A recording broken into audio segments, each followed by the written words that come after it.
Student, start करते हैं अपनी आज की क्लास जिसमें हम आगे बढ़ाएंगे क्लास 11th अकाउंटिंग का टॉपिक बेसिक अकाउंटिंग टर्म्स।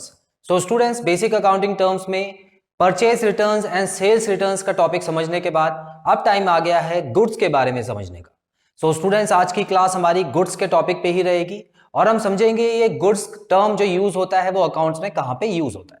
तो आइए स्टूडेंट्स, बिना टाइम वेस्ट किए शुरू करते हैं। सबसे पहले आप देख सकते हैं लिखा है goods are physical items of trade.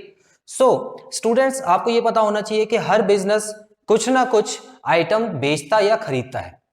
Mainly जो बिजनेस का जो काम होता है वो क्या होता है? खरीदना बेचना, या खरीद के फिर उस चीज को मैन्युफैक्चर करना, कोई नई चीज बनाना और उसको बेचना, तो ये काम होता है। अब इस केस में गुड्स या सर्विसेज दो तरह की चीजें होती हैं स्टूडेंट्स। तो यहां पर बेसिकली जो यूज्ड है goods are physical items of the trade. So हमको ये बात पता है कि फिजिकल मतलब होता है जिसको हम देख सके, जिसको हम छू सके और महसूस कर सके। इसका मतलब टेंजेबल जो चीजें होती हैं उनको हम फिजिकल आइटम बोलते हैं। इसमें सर्विस को इंक्लूड मत कीजिएगा क्योंकि सर्विस वाली जो चीजें हैं वो अलग होती हैं। यहां पर बेसिकली जो गुड्स है वो वर्ड यूज है फिजिकल आइटम के लिए जिसको हम देख सकते हैं स्टूडेंट्स। क्लियर? आगे बढ़ते हैं। It includes all the items making up sales and purchases of a business. So हमको पता ही है स्टूडेंट्स, गुड्स जो होता है, ध्यान से समझिएगा, गुड्स मतलब सेल जो हमने सामान किया, और जो परचेज उसको बनाने के लिए जो सामान हमने परचेज किया था वो। तो गुड्स हर चीज हो सकती है स्टूडेंट्स, ठीक है। तो गुड्स मतलब होता है, यहां पे लिखा है देखिए, the items making up sales and purchases of a business. तो जो भी हम सामान खरीदते हैं वो भी गुड्स में आ सकता है, और जो सामान हम बेचते हैं वो भी गुड्स में आ सकता है। मतलब गुड्स सेल्स और परचेज के बीच में भेदभाव नहीं करता। तो अगर कोई भी सामान आप खरीद रहे हैं, मान ले आप एक फर्नीचर बनाने की कोशिश कर रहे हैं, तो फर्नीचर बनाने के लिए हमको क्या चाहिए होगा? हमको लकड़ी चाहिए होगी। तो वो जो लकड़ी हम खरीद के लाएंगे वो भी गुड्स हो जाएगा। उसके जो फेविकॉल लगाएंगे, जो कील लगाएंगे और जो बाकी मटेरियल होता है उस पर गद्दा भी लगेगा। फर्नीचर पूरा रेडी हो जाएगा। कहने का मतलब है, मान लेते हैं सोफा बना रहे थे तो सोफा रेडी होके तैयार हो जाएगा। तो इसका मतलब है स्टूडेंट्स, जो सोफा है वो भी एक गुड है, और जो उसको बनाने में चीजें जो लगी थी वो भी गुड्स में ही आ जाएगा। आई होप ये गुड्स का टॉपिक क्लियर है आपको। आगे बढ़ते हैं स्टूडेंट्स।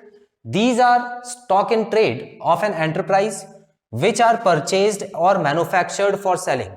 साफ साफ लिखा हुआ है कि कोई भी ऐसी चीज स्टॉक इन ट्रेड। अब देखिए, स्टॉक इन ट्रेड मतलब क्या होता है स्टूडेंट्स? हमारा ट्रेड कहां से शुरू होता है? हमारा ट्रेड शुरू हो जाता है जब हम कहीं से परचेज करते हैं। जब भी हम रॉ मटेरियल कहीं से खरीदते हैं तो वहां से हमारा ट्रेड शुरू हो जाता है। क्यों स्टूडेंट्स? क्योंकि कहीं ना कहीं से हमने खरीदा है। तो ट्रेडिंग मतलब क्या होता है? ट्रेडिंग मतलब होता है सेलिंग एंड परचेजिंग, है ना। तो हमने कहीं ना कहीं से अभी परचेज किया है, हालांकि अभी बिजनेस खत्म नहीं है, अभी सारे स्टेप्स खत्म नहीं हुए, उसका हम कुछ और बना के हम बेचना भी चाहते हैं, खत्म वहां पे होगा, लेकिन ट्रेड में तो आ गए ना। तो स्टॉक इन ट्रेड मतलब अगर मैं रॉ मटेरियल खरीद रहा हूं, अगर मैं लकड़ियां खरीद रहा हूं सोफा बनाने के लिए, तो लकड़ियां जहां से मैंने खरीदी अगर वहां से वो निकल गई है तो इसका मतलब है स्टॉक इन ट्रेड में काउंट हो गया। उसके बाद यहां पे आएंगे, वो भी स्टॉक इन ट्रेड ही है। उसके बाद क्या होगा स्टूडेंट्स? लकड़ियों का कुछ ना कुछ बनाया जाएगा तो उसमें थोड़ा टाइम लगेगा। मान लेते हैं कि 1 महीने में सोफा बन के रेडी होता है, तो उसमें पूरा का पूरा वो भी स्टॉक इन ट्रेड है। और मुझे एक कंज्यूमर भी मिल गया है जो कि सोफा खरीदना चाहता है, तो मैंने उसको बेच भी दिया। अब मेरे यहां से जब तक सामान उसके घर पहुंच नहीं जाता स्टूडेंट्स, वो स्टॉक इन ट्रेड ही रहेगा। क्लियर? तो जब तक स्टॉक इन ट्रेड का मतलब ही यही होता है कि आपने ट्रेड शुरू किया और जहां पे ट्रेड खत्म कर दिया, ठीक है। तो यहां पर लिखा है these are stock in trade of an enterprise which are purchased और मैन्युफैक्चर्ड फॉर सेलिंग। तो जो भी चीज खरीदी जाती है बेचने के लिए, उसका जो स्टॉक इन ट्रेड होता है उसको बोलते हैं गुड्स। आगे बढ़ेंगे students. For example, a company dealing in home appliance has goods such as TV, fridge, AC etcetera. अब एक कंपनी है जो कि होम अप्लायंसेज में डील करती है, उसका काम है होम अप्लायंसेज को बनाना और उनको बेचना। तो स्टूडेंट्स, ऐसे में उसके लिए गुड्स क्या हो जाएगा? वो क्या बेच रही है? वो जाहिर सी बात है टीवी, फ्रिज एंड एसी, तो ये सब बेच रही है, तो इसके लिए ये गुड्स हो गया। उसके अलावा एक और एग्जांपल है फॉर स्टेशनर। एक ऐसी कंपनी है जो स्टेशनरी का सामान बनाती है स्टूडेंट्स, तो उसके लिए क्या क्या गुड्स हो जाएंगे? उसके लिए papers, books, pencils, calendars, rubbers, erasers, जो भी होता है, जो भी आप यूज करते हैं अपने स्टेशनरी की शॉप में आपने देखा ही होगा। सो वो सभी के सभी उसके लिए गुड्स हो जाएंगे।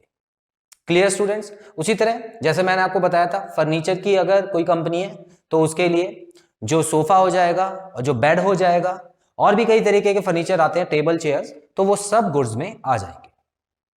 सो स्टूडेंट्स, यहां पर आपको कुछ और बातें पता होनी चाहिए गुड्स के बारे में, कि गुड्स क्योंकि कंपनी ने खरीदा है तो कंपनी की ये एक एसेट हो जाती है। जो कंपनी खरीदती है, जिस पे कंपनी का अधिकार होता है, वो कंपनी की एसेट हो जाती है।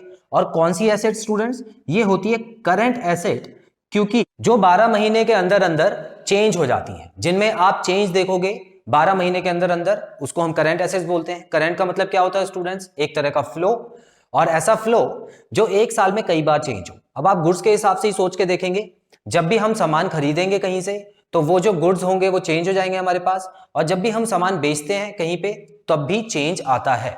और एक बिजनेस सामान खरीदता बेचता तो हमेशा ही है, तो पूरे साल में कई बार चेंज आने की वजह से इसको डालते हैं करंट एसेट्स में। सो स्टूडेंट्स, बैलेंस शीट जब आप बनाएंगे तो करंट एसेट्स में इसको डालिएगा। देखिए एसेट साइड कहां पे आती है? राइट हैंड साइड में एसेट होती है, तो यहां पे fixed assets, current assets, fictitious assets. So जितने भी तरह की एसेट्स होती हैं स्टूडेंट्स, वो बैलेंस शीट में हमेशा राइट हैंड साइड में आ जाती है।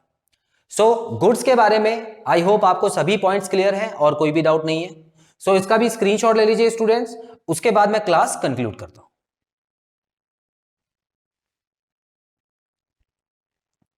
सो स्टूडेंट्स, यहां पर खत्म होता है हमारा बेसिक अकाउंटिंग टर्म्स का गुड्स का पार्ट। आई होप आपको सभी पॉइंट्स अच्छे से क्लियर है और कोई भी डाउट नहीं है। सो बहुत जल्द मिलते हैं अपने अगले पार्ट में students. Till then take very good care of yourselves. Have a nice time. God bless you. Bye bye.